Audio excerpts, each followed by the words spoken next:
We're back and coming to you this week from La Paz, Bolivia, where we've been looking at the United States' controversial role in Latin America. As US-backed economic policies meet fierce resistance across the continent, America's free trading partners are a shrinking club. The latest to join is Peru, which signed a free trade deal with the United States last year, but where more than half the population lives in poverty. That kind of economic hardship has driven thousands of Peruvians to seek a better life in the United States. And now, a Peruvian-born rapper in Harlem is speaking out about his situation in song.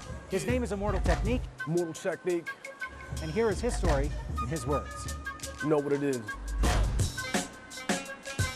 Immortal Technique. My name is Immortal Technique, a revolutionary artist. I'm from where the golden diamonds are ripped from the earth. I was born in Hospital Militar de Lima, in South America, in Peru. And I moved to Harlem when I was very young, and I've lived in this community ever since. They said that the success of my music was theoretic, but my revenge is sweet enough to murder diabetics.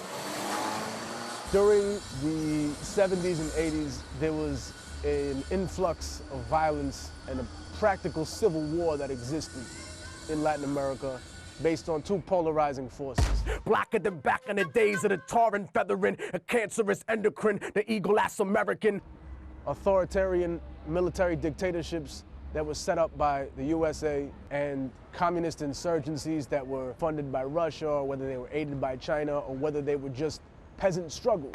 Percussion thumping like the Russian mafia over ya. So my father sees this violence, and he sees the rampant inflation that exists, the collapsing economy, and he decides that it's time to leave. Lock and load your gun where I'm from, the third world, son, to many places. Go to the so-called developing world, the third world, whatever people want to call it.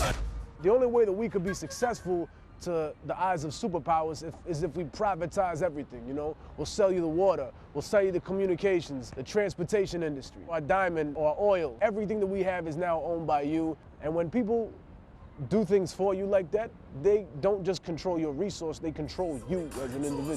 When I speak about Harlem, I speak to the world. The little Afghan boy and the Bosnian girl, the African and Sudan, the people of Kurdistan, the third world American, indigenous man, Palestinians, Washington Heights, Dominicans, displaced New Orleans citizens, beachfront Brazilian favelas that you living in. The hood is prime real estate, they want back in again. I think if democracy in the minds of American people is voting once every 4 years, then we're really You could vote 1,000,000 times and still not be represented.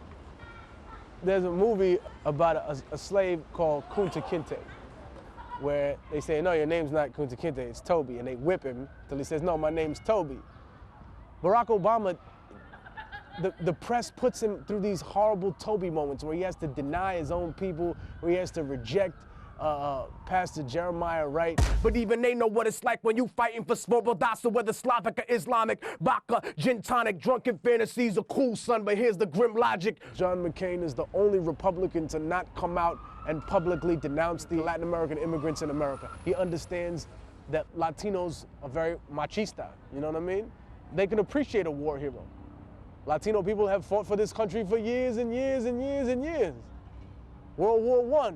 World War II, Vietnam. There's a whole shitload of us in Iraq right now. Half a ball over to bring it home colder than dead soldiers. A Latino president? Yeah. Sure. I think there'll be one. I think it'd be interesting to see how his Toby moment works out. I want to be there for that. I hope I'm still alive, you know what I mean?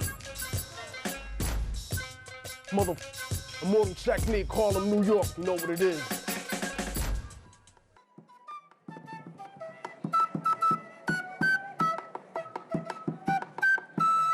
Here in Bolivia, the Aymara Indians, who make up about a third of the country's population, have a tradition of putting on red ponchos when they go on war footing. Today, there's still a group called the Ponchos Rojos. They're fiercely loyal to President Evo Morales, and they say they're ready to fight against any attempt to divide the country. Eugenio Rojas is the leader of the group. Here's his take on the situation today in Bolivia.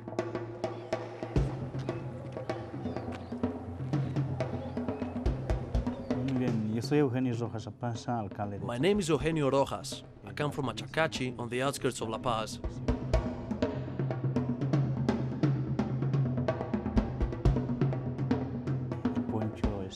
The poncho is used to make important decisions, whether they're civic or whether they're personal.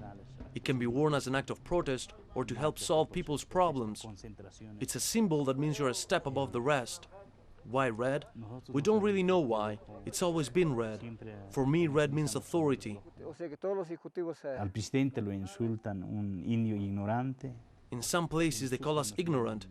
In Sucre, for example, they call us llamas, which is a huge insult for us. They consider us animals. They say we can't read, we can't write, we can't understand. It's as if they're a dominant race, the stronger race, the ones born to rule where we're born to be their slaves. They have created the pain in this country, and now they want to create their own country based on racism, based on elitism. Como élites dominantes, ¿no? Nosotros hemos hablado. We've been talking about building a new Bolivia, where everyone has rights, Indian, not Indian. There wouldn't be any difference. We won the election. We now have Evo as our president. No nos pueden tildar. We can't allow Bolivia to be divided. This country's resources belong to all of us. We'll use our own tactics and we'll never get tired. El cerco igual.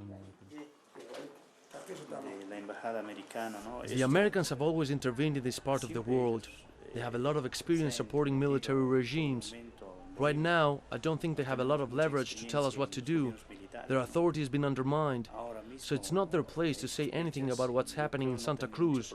But there's so much wealth there. Where does it come from? It comes with the support of the United States. If the US wants to collaborate to help the poverty situation here or to stop the drug trade without condition, that's fine, so long as there aren't any conditions.